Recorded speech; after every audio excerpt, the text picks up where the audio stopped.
فلا مضل له ومن يضلله فلا هادي له ونشهد أن لا إله إلا الله وحده لا شريك له ونشهد أن سيدنا وحبيبنا وبشيرنا ونذيرنا محمدا عبد الله ورسوله الذي أرسله بالحق بشيرا ونذيرا وداعيا إلى الله بإذنه وسراجا منيرا أما بعد فقد قال الله تعالى في كلامه المجيد وفي فرقانه الحميد في شان حبيبه ومحبوبه ومعشوقه مخبرا وآمرا إن الله وملائكته يصلون على النبي يا أيها الذين آمنوا صلوا عليه وسلموا تسليما صلى الله على سيدنا محمد وعليه وأصحابه وسلم صلى الله على سيدنا محمد وعليه وأصحابه بلغ العلا بكماله كشف الدجى بجماله حسنت جميع خصاله صلوا عليه وعليه সবাই মিলে মুহাব্বতে জোরে জোরে পড়ুন আল্লাহুম্মা সাল্লি সাইয়্যিদিনা মাওলানা মুহাম্মদ ওয়া আলা আলি সাইয়্যিদিনা মাওলানা মনের ব্যথা রইল মনে কেউ তো ব্যথা বুঝেন না পাইতাম যদি নবীজির দেখা বলতাম মনের বাসনা আল্লাহুম্মা সবাই পড়েন সাইয়্যিদিনা মাওলানা মুহাম্মদ ওয়া আলা আলি সাইয়্যিদিনা মাওলানা আলহামদুলিল্লাহ পবিত্রতম জিলহজ মাসের প্রথম জুমায় আমরা যারা এসেছি সম্মানিত মুসল্লিয়ানে کرام মুরব্বিয়ানে আযম যুবক ভাইয়েরা উলামায়ে کرام বৃন্দ তালিবুল ইলম বৃন্দ পর্দার আড়ালে যারা রয়েছেন সম্মানিত মা এবং বোনেরা আজকে ইংরেজি 22 মে বাংলা আজকে জ্যৈষ্ঠ 8 জ্যৈষ্ঠ আমরা পদার্পণ করেছি আর জিলহজ মাসের আজকে তৃতীয় নাম্বার দিনে আমরা প্রথম জুমায় পদার্পণ করেছি আল্লাহ তাআলার দরবারে সকলে অন্তরের অন্তঃস্থল থেকে মন ভরে প্রাণ ভরে উচ্চ আওয়াজে পড়ছি আলহামদুলিল্লাহ। চতুর্দিকে আকাশটাকে কালো করে ঘোর অন্ধকার হয়ে মনে হচ্ছে বৃষ্টি নামবে। আল্লাহ তাআলা যেন আমাদের সমস্ত মুসল্লি আইনে কেরামদেরকে, যুবক ভাইদেরকে আমাদের পুকুর ঘাটে, দোকানপাটে, রাস্তাঘাটে, ঘরে এদিক সেদিক ছড়াও ছিটিয়ে না থেকে যাতে মসজিদে অংশগ্রহণ করার মতো পবিত্রতম জুমার খুতবা শোনার মতো যে সেই তৌফিক যেন সবাইকে দান করে বলে আমিন। গত জুমায় আমাদের আলোচ্য আয়াত এবং হাদিস ছিল হচ্ছে নামাজের গুরুত্ব। আসলে আমার আরেকটি আয়াত হাদিস বাকি ছিল, সেটা হলো যে কুরবানের ওয়াজিব কার কার উপরে, কুরবান কার কার উপরে ওয়াজিব, আর কোরবান করার সত্যসমূহ সম্পর্কে আলোচনা করার মতো আয়াত এবং হাদিস আমি নোট করেছিলাম গত জুমায়। আসলে সময়ের সংকীর্ণতার কারণে বলতে পারিনি। সবার কাছে আমি দুঃখ প্রকাশ করতেছি, আমি দুঃখিত। ইনশাআল্লাহ আল্লাহ তাআলা যদি তৌফিক দিয়ে আজকে অতি সংক্ষেপে আমরা কোরবানের গুরুত্ব এবং তাৎপর্য সম্পর্কে, মাসআলা সম্পর্কে কিছু কথা বলার চেষ্টা করব ইনশাআল্লাহ। ওয়া মা তাওফীকি ইল্লা বিল্লাহ। সর্বপ্রথম রব্বুল আলামিনের দরবারে শুকরিয়া জ্ঞাপন করছি, উনি আমাদেরকে গত জুমার ন্যায় আজকের জুমায়ও আসার তৌফিক দিয়েছেন। তিনি চাইলে পারতেন আমাদেরকে অসুস্থতা বানাইয়া হসপিটালের মধ্যে শোয়াই রাখতে পারতেন, ঠিক কিনা? শোয়াই রাখতে পারতেন। তিনি আমাদের উপর দয়া করেছেন, ভালোবেসেছেন, সেই জন্য আমরা সুস্থ স্বাভাবিকভাবে হেঁটে হেঁটে আমরা আল্লাহর ঘরের মধ্যে প্রবেশ করতে পেরেছি বলি আলহামদুলিল্লাহ। লক্ষ কোটি দুরুদ ও সালাম প্রেরণ করছি আমাদের সকলের কলিজার টুকরা, আমাদের আকা মাওলা মুহাম্মদুর রাসূলুল্লাহ সাল্লাল্লাহু আলাইহি ওয়াসাল্লামের দরবারে। আল্লাহ তাআলা তুমি দয়া করে এই বাউরঘুমার সমাজের সকল মুসল্লিদের পক্ষ থেকে দুরুদ ও সালামের হাদিয়া প্রিয় হাবিব মুহাম্মদুর রাসূলুল্লাহ সাল্লাল্লাহু আলাইহি ওয়াসাল্লামের রওজা মুবারকে পৌঁছিয়ে দাও। সবাই বলছি আমিন। সম্মানিত মুসল্লিয়ান কিরাম, পবিত্রতম কোরআনুল কারীমের সূরাতুল কাউসার 30 নম্বর পারা, ছোট্ট একটি কনিষ্ঠ সূরা, মাত্র 3টি আয়াতের মধ্যে কোরবানের গুরুত্ব সম্পর্কে আমি আজকে তাফসীর পড়ে এসেছি, তাফসীরুল বাইহাকি এবং মারিফুল কোরআন থেকে। আউযু বিল্লাহি মিনাশ শাইতানির রাজীম। যারা পারবেন চেষ্টা করি আমার সাথে পড়ার জন্য। بفضل ببركة بسم الله الرحمن الرحيم إنا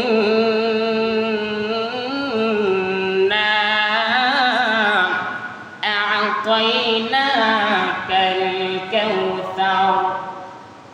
রব্বুল আলামিন বললেন, ইয়া রাসূলুল্লাহ, ইয়া হাবিবাল্লাহ, আপনি মন কেন খারাপ করে বসে আছেন? ইন্না নিশ্চয়, আতাইনাকাল কাউসার, আমি আল্লাহ আপনার উপরে কাউসারের মতো একটি গুরুত্বপূর্ণ নাজ নিয়ামত দান করেছি। সুবহানাল্লাহ। সবাই পড়ছে সুবহানাল্লাহ। হে রাসূল, আপনার মন কেন খারাপ? আপনি কেন মাথাটাকে নিচু করে মন খারাপ করে বসে আছেন? আমি তো আপনাকে কাউসারের মতো একটা গুরুত্বপূর্ণ দায়িত্ব দিয়ে রেখেছি, এমন একটি গুরুত্বপূর্ণ পানীয়, যে পানীয় আপনার উম্মতি মুহাম্মদীদেরকে আপনি দিয়ে তাদেরকে আপনি শাফাআত দিতে পারবেন। সুবহানাল্লাহ। এমন একটি পানি, এমন একটি শরাব, হাসরের ময়দানে যখন লক্ষ কোটি কোটি উম্মতেরা যখন এদিক সেদিক ছোটাছুটি করবেন, ইয়া নফসি বলে বলে যখন হে রাসূল অন্যান্য নবীদের ধারে ধারে যাবে শাফাআতের জন্য, ওই মুহূর্তে আপনার গুনাহগার উম্মতগুলিকে, উম্মতি মুহাম্মদীগুলিকে আপনি ডেকে ডেকে আমার আরশের নিচে ছায়ার ব্যবস্থা করাইয়া দিয়ে। সুবহানাল্লাহ। সবার হাতে হাতে স্বর্ণের এবং রূপায় মণ্ডিত পেয়ালার মাধ্যমে হাউজে কাউসারের পানি সবাইকে আপনি দান করিয়ে। সুবহানাল্লাহ। সবাই পড়েন না সুবহানাল্লাহ? একটু মন থেকে যদি আপনারা শ্রবণ করতে পারেন, আলোচনার গভীরতা যদি প্রবেশ করতে পারেন, দেখবেন ভালো লাগবে। আল্লাহ তাআলা যেন আমাদেরকে আলোচনাটা মন থেকে শোনার এবং আমাকে বলার মতো তৌফিক দান করে, বলেন আমিন। দ্বিতীয় নাম্বার আয়াতে তিনি বললেন, রব্বুল আলামিন বললেন, ফাসাল্লি লিরাব্বিকা ওয়ানহার। হে রাসূল, সুতরাং আমি তো আপনাকে কাউসারের মতো গুরুত্বপূর্ণ একটি দায়িত্ব দিয়েছি, উপহার দিয়েছি, নিয়ামত দিয়েছি। আপনি আমার দরবার এখন শুকরিয়া আদায় করুন। ওয়ানহার, ফাসাল্লি লিরাব্বিকা ওয়ানহার, আপনার প্রভুর নামে কুরবানি করুন। বলেন না সুবহানাল্লাহ। ফাসাল্লি লিরাব্বিকা ওয়ানহার। হে রাসূল, আপনি আপনার প্রভুর নামে, রবের নামে কুরবানি করুন। তাহলে আমরা আজকে এই আয়াত থেকে শিখতে পারলাম কুরবান কার নামে হবে? বলেন, আল্লাহর নামে। আমাদের যতগুলা কোরবান করি আমরা, ছোট বড় যত প্রকারের কোরবান করি, সমস্ত কোরবান হবে ফাসাল্লি লিরাব্বিকা ওয়ানহার। সমস্ত কোরবানগুলি শুধুমাত্র একমাত্র আমাদের আল্লাহ রব্বুল আলামিনের নামেই হবে, ওনার নামেই কোরবান করতে হবে। সুবহানাল্লাহ। তারপরে বললেন, ইন্না শানিআকা হুয়াল আবতার। সুবহানাল্লাহ। সবাই বলেন না সুবহানাল্লাহ। সুবহানাল্লাহ। হে রাসূল, আপনি মন খারাপ করবেন না, আপনি নিচের দিকে মাথাটাকে তাকিয়ে রাখবেন না, আসমানের দিকে তাকান। আপনাকে যারা গালি দিয়েছে, আপনার বংশকে যারা নির্বংশ বলেছে, আমি আল্লাহ কথা দিলাম, ইন্না শানিআকা হুয়াল আবতার, আমি আল্লাহ কথা দিলাম তাদের বংশ নির্বংশ হয়ে যাবে। আপনার বংশ কিয়ামত পর্যন্ত আবাদান আবাদা আসতে থাকবে। সুবহানাল্লাহ। আমরা হাদিস খুললে বুঝতে পারি, ইন্নাল উলামাই ওয়ারাসাতুল আম্বিয়া। যত প্রকারের উলামায়ে কেরাম আসছে, আম্বিয়ায়ে কেরাম আসছে, সাহাবায়ে কেরাম আসছে, জ্ঞানী গুণীরা আসছে, কোরআন পড়নেওয়ালা, হাদিস পড়নেওয়ালা, ইসলাম সম্পর্কে জাননেওয়ালা যারা এসেছে, এরা সবাই হলো আমার রসুলের ওয়ারিস। বলেন না সুবহানাল্লাহ। সুবহানাল্লাহ। তার মানে ইন্না শানিআকা হুয়াল আবতার। হে রাসূল, আপনি মন খারাপ করবেন না। যারা আপনাকে গালি দিয়েছে, আপনার পুত্র সন্তান নাই বলে যারা আপনাকে নির্বংশ বলেছে, অসুবিধা নাই, তাদেরকে আমি আল্লাহ উত্তর দিয়ে দিচ্ছি আপনার পক্ষ থেকে। সুবহানাল্লাহ। এবার দেখেন আমার আল্লাহ আমার রসুলকে কত বেশি ভালোবাসতেন। আমার রসুল উত্তর দেওয়ার মতো ওই সময়টুকুনও দেন নাই, আমার আল্লাহ নিজেই উত্তর দিয়ে দিয়েছেন কাফেরদের জবাবে। কাফের বলেছিল, হে রাসূল, হে মুহাম্মদ, আপনার তো কোনো পুত্র সন্তান বেঁচে নাই, তাহলে ইসলামের প্রচার প্রসার কারা করবে? সারা পৃথিবীর মধ্যে ইসলাম কারা পৌঁছাবে? আপনি তো নির্বংশ। আবেতার এভাবে গলে গলে, এভাবে তিরস্কার করে করে আমার পেয়ারা নবীকে গালি দিত, মন্দ বলতো। বলেন না, নাউযু বিল্লাহ। আমার নবী মন খারাপ করেছিলেন। আমার আল্লাহ তো বুঝতে পারলেন আর আজিম থেকে আমার নবীর মন কেন খারাপ। তখন আমার নবী সর্বপ্রথম আমার নবীকে, আমার আল্লাহ সর্বপ্রথম আমার নবীকে খুশি করার জন্য হাউজে কাউসারের মতো একটা পানি দান করে দিলেন, যে হাউজে কাউসারের পানি আমার নবী সমস্ত গুনাহগার উম্মতদেরকে খাওয়াইয়া খাওয়াইয়া তৃষ্ণা মিঠাইয়া দিবেন।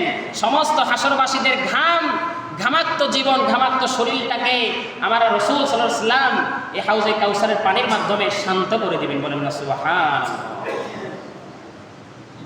তাহলে দ্বিতীয় নম্বরে বললেন, আমি যেহেতু আপনাকে এত বড় উপহার দিলাম, অবশ্যই আপনার কিছু দায়িত্ব তো আছে। আপনার দায়িত্ব হলো আপনার মধ্যে যে তৌফিক রয়েছে, ওই তৌফিক থেকে আমার শানে, আমার নামে আপনি কুরবানি করুন। ফাসাল্লি লিরাব্বিকা ওয়ানহার। বলেন না সুবহানাল্লাহ। তাহলে আমরা এখানে তিনটা শিক্ষা নিতে পারি। এক নম্বর হলো যে আমার রসুলকে আল্লাহ হাউজে কাউসারের পানি গিফট করলেন আমাদেরকে শাফাত দেওয়ার জন্য। বলেন না সুবহানাল্লাহ। দ্বিতীয় নাম্বার, আমার রসুলকে কুরবানি করার জন্য অনুমতি দিয়ে দিলেন। কুরবানি শুকরিয়া দান। কুরবান আমরা কেন করব? শুকরিয়া আদায়ের জন্য কুরবান করব। বলেন না সুবহানাল্লাহ। তাহলে শুকরিয়া আদায়ের জন্য কুরবান করার অনুমতি দিলেন। তিন নম্বরে বললেন, হে রাসূল, কিয়ামত পর্যন্ত আপনার ইসলাম, আমার ইসলাম, আপনার সম্মান, আমার গুণগান, কোরআন এবং হাদিসের বাণী সমস্ত পৃথিবীর মধ্যে ছড়িয়ে ছিটিয়ে দিব আপনার ওয়ারিসের মাধ্যমে, আপনার পাঁচ পাঞ্জাতনের মাধ্যমে। বলেন না সুবহানাল্লাহ। সুবহানাল্লাহ। এরপরে আসেন 64 নং সূরা কুরআনুল কারীমের সূরাতুত তাগাবুন 11 নম্বর আয়াতের মধ্যে কি বললেন শুনেন। রব্বুল আলামিন বললেন, মা আসাবা মিন মুসিবাতিন ইল্লা বিইذনিল্লাহ ওয়া মান ইউমিন বিল্লাহি ইয়াহদি কলবাহু ওয়াল্লাহু বিকুল্লি শাইইন আলিম। বলেন না সুবহানাল্লাহ। সম্মানিত মুসলিম کرام, আমার যুবক বন্ধুরা, মায়েরা, বোনেরা শুনুন, আল্লাহ তাআলা 64 নম্বর সূরাতুত তাগাবুনের 11 নম্বর আয়াতের মধ্যে তিনি বললেন, মা আসাবা মিন মুসিবাতিন, হে আমার বান্দা, তোমাদের উপরে যত প্রকারের বিপদ আপদ আসে, মুসিবত, আমরা কি বলি মুসিবত বলি না, মুসিবত শব্দটা কিন্তু আরবি শব্দ, বলেন না সুবহানাল্লাহ। মা আসাবা মিন মুসিবাতিন, হে আমার বান্দা, ওহে আমার গোলাম, শুনো শুনো, তোমাদের উপরে যত প্রকার আসমানি, জমিনি, হাওয়াই, জিসমানি বিপদ হয়, সমস্যা হয়, ত্রুটি হয়, আপদ হয়, মুসিবত হয়, এই সমস্ত বিপদ আপদ তোমাদের এই দুই হাতের কামাই। নাউযুবিল্লাহ। একটু চিৎকার করে বলেন না নাউযুবিল্লাহ। এখানে আবার বললেন, ইল্লা বিইযনিল্লাহ, তোমাদের দুই হাতের কামাই ঠিক আছে, অপকর্ম করো, দুনিয়ার পাপ কর্ম করো, মিথ্যা বলো, মানুষকে বিপদে ফেলো, মানুষের জমি আত্মসাৎ করো, বিভিন্নভাবে বিভিন্ন পন্থায় মানুষের সাথে তোমরা ধোঁকাবাজি করো, সেই কারণে মা আসাবা মিন মুসিবাতিন, বিভিন্ন প্রকারের মুসিবতগুলি তোমাদের উপরে ধেয়ে ধেয়ে আসে। নাউযুবিল্লাহ। ইল্লা বিইযনিল্লাহ, কিন্তু কোন মুসিবত আমি আল্লাহর আদেশ ছাড়া আসে না। যে কোনো অপকর্মের, যে কোনো ধরনের কুকর্মের ফলগুলি সর্বপ্রথম আমি আল্লাহর আরশে পৌঁছায়। আমি আল্লাহর নিকটে যখন ফেরেশতারা নিয়ে আসে, তখন আমি এই ধরনের মুসিবতগুলাকে, তোমাদের বিপদগুলাকে ডান দিকে, বাম দিকে, সামনে পিছনে আমি দেখি তোমাদের উপরে কি কি হতে যাচ্ছে। তখন আমি আল্লাহ ফেরেশতাদেরকে বলি, বান্দা আমার, তাফসীরুল বাইহাকিতে এসেছে, আমার বান্দা ভুলে, না জেনে, না বুঝে এমন একটি গুনাহের কাজ করে ফেলল, এমন একটি অপকর্ম করে ফেলল, ফেরেশতারা আমার, এই মুহূর্তে আমার বান্দাকে তুমি গজব দিও না, একটু ধৈর্য ধারণ করো। বলেন না সুবহানাল্লাহ। তার মানে বোঝা গেল, কলবিহি, আমার আল্লাহ বান্দার কলবের কথা চিন্তা করে। বান্দা গুনাহ করে ফেলেছে, ভুল করে ফেলেছে, পাপ করে ফেলেছে, কিন্তু বান্দা যে এই যে কলবিহি, এই কলবের দ্বারা যে আল্লাহর কাছে যে ভয় পাচ্ছে, আল্লাহ আরে আমি তো গুনাহ করে ফেললাম, ভুল করে ফেললাম, অমুক ধরনের পাপ করে ফেললাম, আল্লাহ এখন আমি কি করব? ফেরেশতাদেরকে ডেকে বলে, ফেরেশতারা দেখো, আমার বান্দা গুনাহ করে ফেলেছে, কিন্তু আমার বান্দা এখন ভয় পাচ্ছে, কি না কি গজব আসে, কি না কি বিচার হয়। ফেরেশতারা এই মুহূর্তে গজব দিও না, এই মুহূর্তে বিপদ দিও না, একটু ধৈর্য ধারণ করো, আমার বান্দা তওবা করে কিনা আমি আল্লাহ দেখতে চাই। সুবহানাল্লাহ। তার মানে বোঝা গেল, আমরা যখন কোনো গুনাহ করি, কোনো পাপ করি, তখন আমার আল্লাহ কিছুক্ষণ আমাদেরকে সময় দেয় তওবা করার জন্য, কিছুক্ষণ আমাদেরকে ক্ষান্ত করে, ফেরেশতাদেরকে ধৈর্য ধারণ করার জন্য আমার আল্লাহ অপেক্ষা করায়। বলেন না সুবহানাল্লাহ। যখন আমরা কি করি, আবার গুনাহ আরো বাড়াই করি, ক্ষমা চাই না, তখন আমার আল্লাহ কি করে, তখন যায় বিপদ দেয়। বলেন নাউযুবিল্লাহ। তার মানে বোঝা গেল, আমরা যখন বিপদে পড়ি, বিপদ কিন্তু একদিনে আসে না, অনেক আগের গুনার কারণে বিপদ আমার আল্লাহ আমাদেরকে সুযোগ দেয় তওবা করার জন্য, তওবা করি না, সেই জন্য আরো বেশি গুনাহ করি, সেই জন্য বিপদ আমাদের উপর অর্পিত হয়। চিৎকার করে বলি নাউযুবিল্লাহ। তাহলে আমরা কি শিখলাম? মা আসাবা মিন মুসিবাতিন, যেই কোনো ধরনের মুসিবত আমাদের এই দুই হাতের অপকর্মের কারণেই আসে। এবং আমার আল্লাহ বললেন, মিন মুসিবাতিন ইল্লা বিইযনিল্লাহ, কোনো ধরনের মুসিবত, বিপদ আপদ, গজব আমি আল্লাহর অনুমতি ছাড়া জমিনে প্রয়োগ হয় না, আমি আল্লাহ অনুমতি দেওয়ার পরেই প্রয়োগ হয়। আমি আল্লাহ অনুমতি ততক্ষণ পর্যন্ত দেই না যতক্ষণ পর্যন্ত আমার বান্দা আমার কাছে ক্ষমা না চায়। ক্ষমা চাইলে তখন আমি আল্লাহ মাফ করে দিই, আর ক্ষমা না চাইলে গুনাহ আরো বেশি করলে তখনই আমি আল্লাহ গজবের অনুমতি দিই এই জমিনের মধ্যে। বলেন নাউযুবিল্লাহ। এরপরে বললেন ওয়াল্লাহু বিকুল্লি শাইইন আলিম, আমি আল্লাহর চাইতে জ্ঞানী, আমি আল্লাহর চাইতে মহাপবিত্রতম আলিম, জ্ঞানী, গুণী আর কে আছে বান্দা? আমার চাইতে দয়াবান আর কেউ আছে? বলেন না সুবহানাল্লাহ। ওয়াল্লাহু বিকুল্লি শাইইন আলিম। আল্লাহু আকবার। এরপরে আসেন হযরতে আনাস রাদিয়াল্লাহু তাআলা عن أنس أبي رضي الله تعالى عنه قال قال رسول الله صلى الله عليه وسلم الدنيا سجن المؤمنين وجنة الكافر। বলেন না সুবহানাল্লাহ। একটু জোরে বলেন না সুবহানাল্লাহ। হাদিসটা দুইভাবে বর্ণিত হয়েছে, বুখারী শরীফ এবং তিরমিজি শরীফের মধ্যে, মুসলিম শরীফের মধ্যেও আজকে পড়ে এসেছি।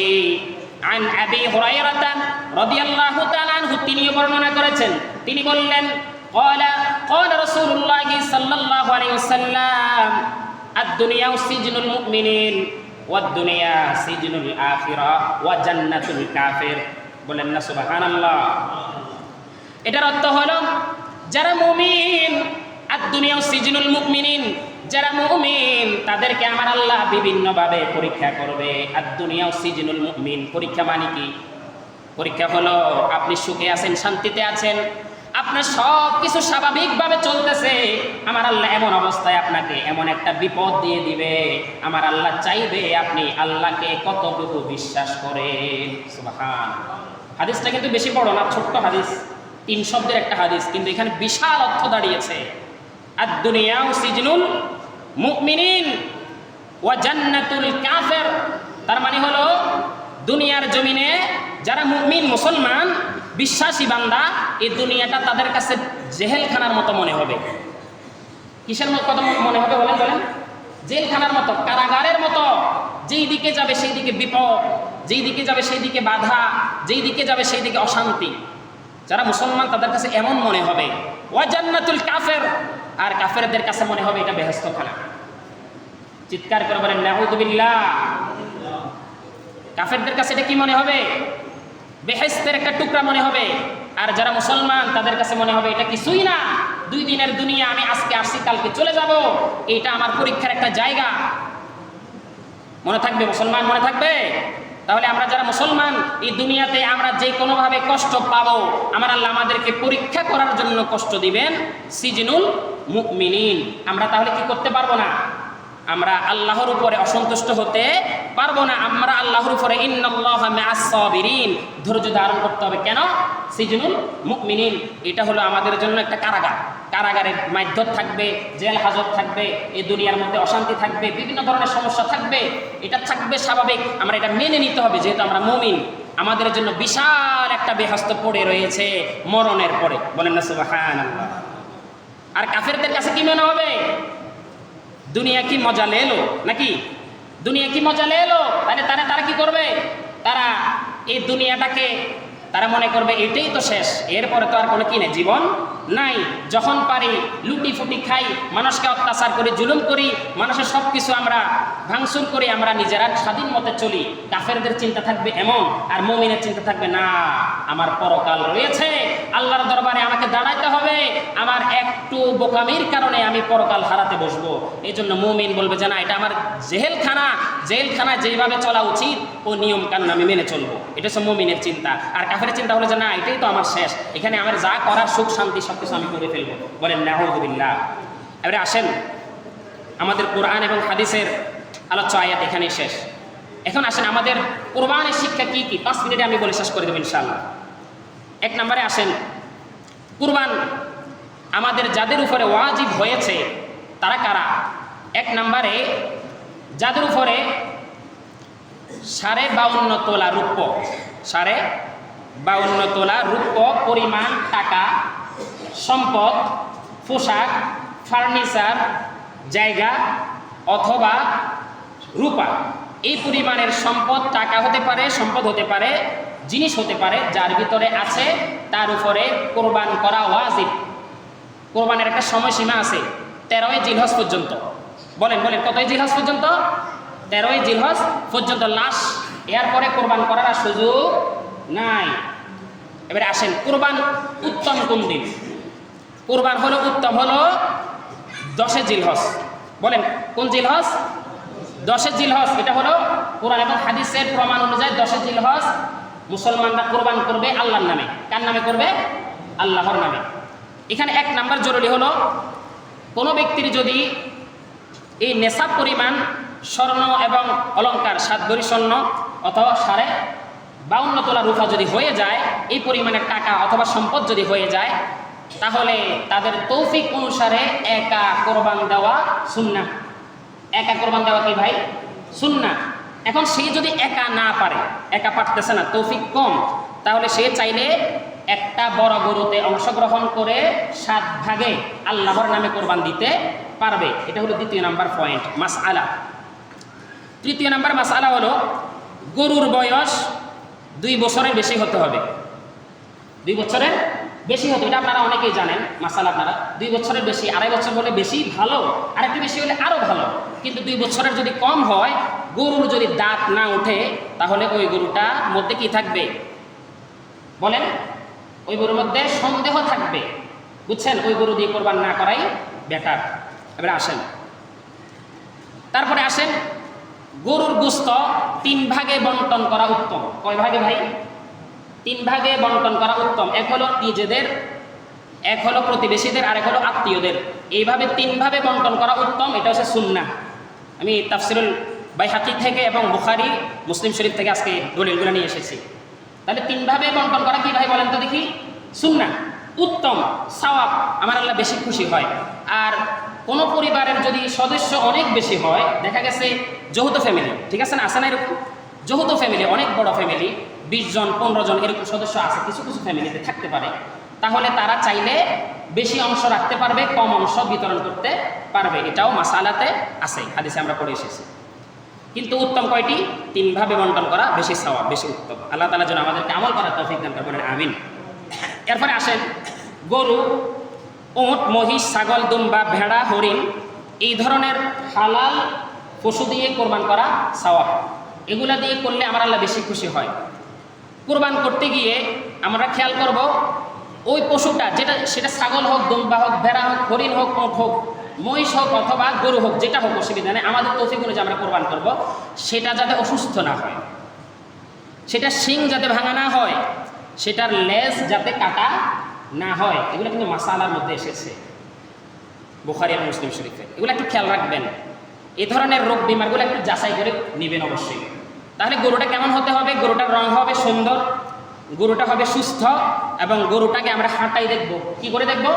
একটু হাঁটাই হাঁটাই দেখবো সেটা স্বাভাবিকভাবে হাঁটতেছে কিনা, নাকি পা ভেঙে গেছে, কথা বলছেন কিনা, এবং মুখটাকে খুলে দেখবো দাঁত ঠিক আছে কিনা, নাকি দাঁতে উঠে নাই। এভাবে আমরা যাচাবাছাই করে দেখবো। মশালাগুলি আশা করি আপনাদের জানা আছে, তারপরেও আমি স্মরণ করিয়ে দিচ্ছি, কারণ বছরে একবার কোরবান করি তো, স্মরণ করে দেওয়া এটা উত্তম।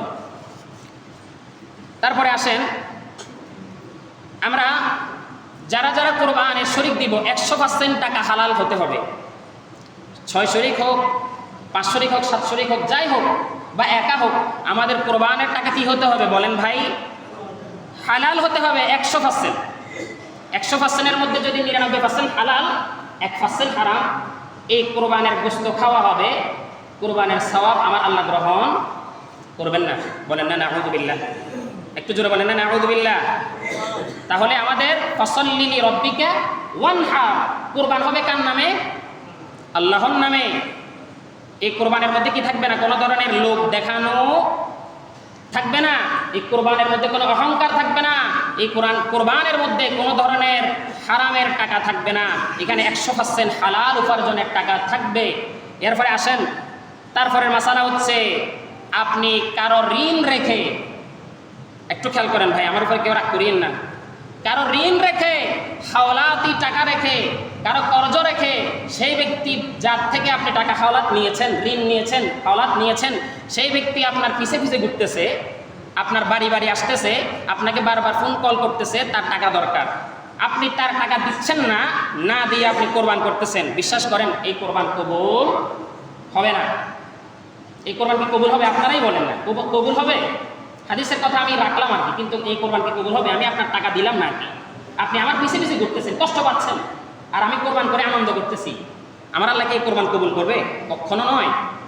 তাহলে এটা কি হবে? গোস্ত খাওয়া হবে, সওয়াব হবে না। আল্লাহ তাআলা আমাদের হেফাজত করুন।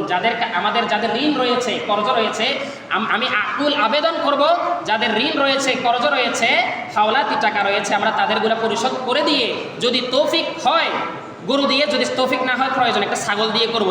তারপরে আমরা মানুষের হাওলাতি টাকা রেখে কাউকে কষ্ট দিয়ে আমরা কোরবান দেখাইতে যাব না। এই ধরনের কোরবান আমাদের আল্লাহ কবুল করবেন না।